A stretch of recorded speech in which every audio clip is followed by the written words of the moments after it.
চন্দনদা, SIR আতঙ্কে মৃত্যুর অভিযোগ উঠছে, ইতিমধ্যে অনশনে বসে পড়ছে, কোথায় যাচ্ছে? দেখুন, যে কোনো আতঙ্ক যে কোনোভাবে তৈরি করে মৃত্যুর দিকে ঠেলে দেওয়াটা একমাত্র নরেন্দ্র মোদীর জন্মগত অধিকার হয়ে দাঁড়াচ্ছে, এটা ঠিক না। সেই নোটবন্দির সময় থেকে তো দেখেছি নরেন্দ্র মোদী স্বয়ং নিজের পরিবারকে পর্যন্ত এগিয়ে দিয়েছিলেন যে 2000 টাকার নোট বদল নেওয়ার জন্য। ফলে এইভাবে মৃত্যু ঠিক নয়, এটা ঠিক। কিন্তু বিপদটা হচ্ছে, দেখুন, ভোটাররা, ভারতীয় গণতন্ত্র বেশ ম্যাচিওর্ড হয়েছে 1951 থেকে আজ পর্যন্ত। ভোটাররা ইস্যুর ভিত্তিতে কোনো দলকে ক্ষমতায় আনবেন, এটা ঠিক করে। এবার এই রকম একটা আবহাওয়ায় যখন ভারতীয় গণতন্ত্র চলছে, তখন তৃণমূল কংগ্রেস এবং বিজেপি, যেহেতু আমাদের রাজ্যে ভোট আসছে, দুজনেই তাদের ক্রেডিবিলিটির জায়গায় তলানিতে ঠেকেছে। কীরকম না, তৃণমূল বিজেপিকে মানুষ বিশ্বাস করেছে, সে জানতো সারদা থেকে আরজি কর পর্যন্ত সব ঘটনাতে কোনোটার বিচার পাওয়া যায়নি, একজনকেও জেলে ভরে রাখতে পারেনি, উল্টে ছাড়া শুরু হয়ে গেছে পার্থবাবু বেরোলেন বলে। কি বলবে তখন বিজেপি আমরা জানি না। তৃণমূল কংগ্রেস যতগুলো রকমের চুরি আছে, একেবারে পাথর কয়লা থেকে চাকরি পর্যন্ত সব কটা চুরি করে ফাঁক করে দিল, কোনো বিচার পশ্চিমবাংলার মানুষ পেল না, শুধু টিভিতে মিডিয়ার মধ্যে দিয়ে কচকচানি চলতে থাকলো এবং নিজেদের রাইভ্যালিটি বজায় রাখলো। এবার তাহলে কি হচ্ছে, তাহলে ইস্যুটাকে আপকামিং ইলেকশনের জন্য একটা ইস্যু অন্যদিকে নিয়ে যেতে হবে। ইস্যুটা কি না, এসআই। আচ্ছা ভাই, জনগণনাটা হলো না কেন? 2011 সালের পর 2021 সালে জনগণনাটা ডিউ ছিল। ভারতবর্ষের সরকার জনগণনা করলে কে হিন্দু বাড়ছে, কোথায় মুসলমান বাড়ছে, কোন পাড়ায় রোহিঙ্গা বাড়ছে, সব পেয়ে যেত। কেন সেটা না করে হিন্দু, মুসলমান, রোহিঙ্গা এইসব ইস্যুকে এনে দিয়ে আপনার আমার সাধারণ জনগণের, আমাদের শাকসবজির দাম এখনো 60 টাকাতেই দাঁড়িয়ে আছে। আমাদের ছেলে মেয়েদের চাকরি পশ্চিমবাংলায় নেই। বেশি পড়াশুনো করলে পিঠে ব্যাগ, কম পড়াশুনো করলে হাতে ব্যাগ নিয়ে কেরালা, গুজরাট ও মুম্বাই, মারাঠা ঘুরে বেড়াচ্ছে বাংলার ছেলেরা। আমাদের এখানে শিল্প বলে কিছু নেই, ঢপের চপ প্রত্যেক বছর হয়ে যাচ্ছে। এই ইস্যুগুলোকে চাপা ফেলে দিচ্ছে বিজেপি এবং তৃণমূল দুজনে মিলে। কেন বলছি এই কথা? এবং এখন যেরকম হচ্ছে, পাড়াতে মনে আছে শিলাদিত্য, পাড়াতে যখন ঝগড়া টগড়া হয়, দুটো বন্ধু আমার হাতটা ছাড়, আমার হাতটা ছাড়, দেখে নিচ্ছি, পুরো এরকম হাবভাব নিচ্ছে। আবার এই তৃণমূল কংগ্রেস কিন্তু বিএলও পাঠাচ্ছে, এসআইআর করতে দেবো নাও বলছে, বিএলও পাঠাচ্ছে। আবার বিএলওদের সঙ্গে তৃণমূল কংগ্রেস ঝান্ডা নিয়ে যাচ্ছে পাড়ায় পাড়ায়, গিয়ে মরা বাবা গো যেও না মোড়ে, মৃত ভোটারের নাম কাটতেও দিচ্ছে না। এরকম জায়গা এটা এদের লক্ষ্য হচ্ছে যে কোনোভাবে হোক মৃত ভোটার থাকুক, তারা এসে প্রত্যেক বছর ভোট দিয়ে যাক। আর উল্টো দিকে বিজেপির লক্ষ্য হচ্ছে মুসলমান খোঁজো। তাহলে দেশের প্রধানমন্ত্রী জনগণনা ছাড়া কি করে বলে দিলেন দেশের মধ্যে মুসলমান বাড়ছে? দেশের স্বরাষ্ট্রমন্ত্রী কি করে বলে দিলেন দৈনিক জাগরণে যে দেশের মধ্যে মুসলমানের সংখ্যা বাড়ছে, নাকি গণৎকার? তাহলে মুসলমানের নাম করে আসলে কিন্তু হিন্দুকেই ভয় দেখাচ্ছেন। কেন?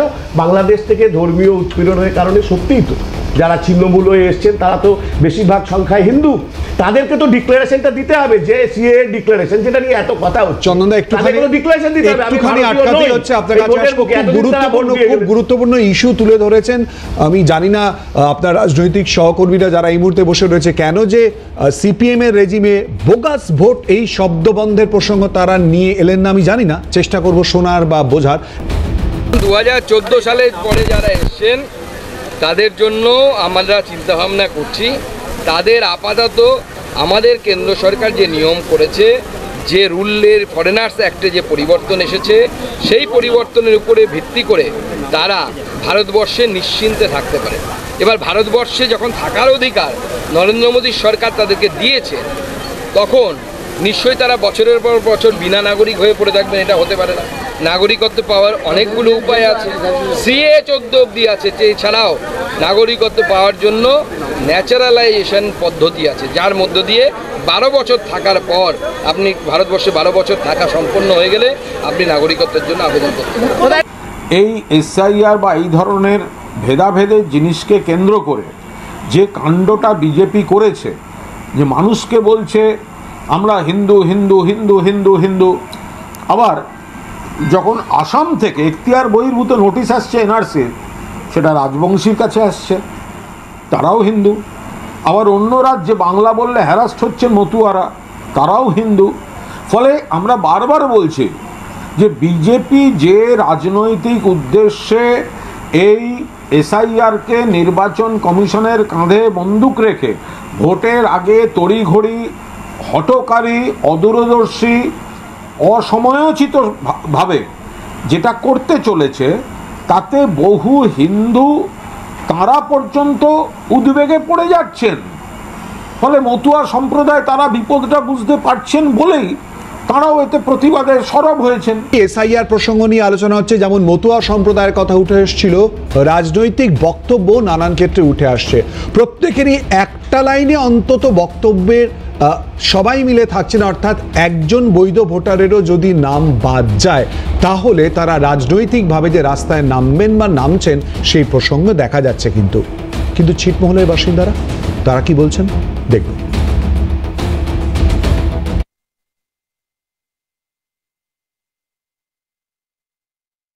জন্য স্পেশালি হওয়া দরকার। আমরা 31 জুলাই স্বাধীনতা পাইলাম, আমরা 2002 লিস্ট কোথায় পাবো? এসআইআর ঘোষণার পর থেকেই আশঙ্কা দেখা দিচ্ছিল। কপালের বলিরেখা স্পষ্ট হচ্ছিল ছিটমহলবাসীর মনে। ছিটমহল বিনিময় চুক্তিতে 2015 ভারত ভুক্তি। কোথায় পাবেন 2002 ভোটার তালিকা? আশঙ্কাই কার্যত সত্য হলো। এসআইআর শুরুর দিনেই সাবেক ছিটমহলবাসীদের ফর্ম দিতে গিয়ে ব্যর্থ হয়ে ফিরতে হলো বিএলওদের। এনিউমারেশন ফর্ম নিতে অস্বীকার করলেন সাবেক ছিটমহলবাসীরা। উনি বলছে যে আধার নাম্বার, ফোন নাম্বার দিয়ে ফর্মটা ভরে দাও, আর মাঝখানটায় ফাঁকা। তো ফর্মটা চেক করে দেখলাম যেটা এনডিএর ক্ষেত্রেও যেটা, আমাদের ক্ষেত্রেও ওইটা। আমরা ফাঁকা ফর্ম দেবো কেন? দেওয়ার পরে একটা ঝামেলা ভুগবো নাকি? আমাদের জন্য স্পেশালি হওয়া দরকার। আমরা 31 জুলাই স্বাধীনতা পাইলাম, আমরা 2002 লিস্ট কোথায় পাবো? আমাদের যে একটা ফ্যামিলির মধ্যে 2 জন থাক, 5 জন থাক, 10 জন থাক, তার কাগজটা আমাদের কাছে আছে। এই 3টে কাগজ আমাদের কাছে আছে, আর জমির কাগজ আছে, আর আদার্স কিছু নেই আমাদের। শত বোঝানো সত্ত্বেও সাবেক ছিটমহলবাসীরা এনিউমারেশন ফর্ম নিতে অস্বীকার করায় বিষয়টিতে ঊর্ধ্বতন কর্তৃপক্ষের দৃষ্টি আকর্ষণের কথা জানিয়েছেন বিএলওরা। এই বাড়িতে প্রথম আসলাম, আসার পর ওনাদেরকে ফর্ম দেওয়ার জন্য বললাম, তো ওনারা নিতে ইচ্ছুক নন। ওনারা বলতেছে যে আমাদের যেহেতু ওনারা ছিটমহলের বাসিন্দা, তাই এই ফর্ম তাদের জন্য প্রযোজ্য না। তো আমি তাদেরকে বললাম যে তারা যেন ঊর্ধ্বতন কর্তৃপক্ষের সাথে যোগাযোগ করে। উল্লেখ্য, 2015 সালে ভারত ও বাংলাদেশের মধ্যে ছিটমহল বিনিময় হয়। 51টি বাংলাদেশি ছিটমহলের ভারত ভুক্তি হয়, আর 111টি ছিটমহল যায় বাংলাদেশে। ওই বছরেরই 1 আগস্ট ভারতে অন্তর্ভুক্ত হওয়া 51টি ছিটমহলের মানুষকে নাগরিকত্ব দেয় কেন্দ্রীয় স্বরাষ্ট্র মন্ত্রক।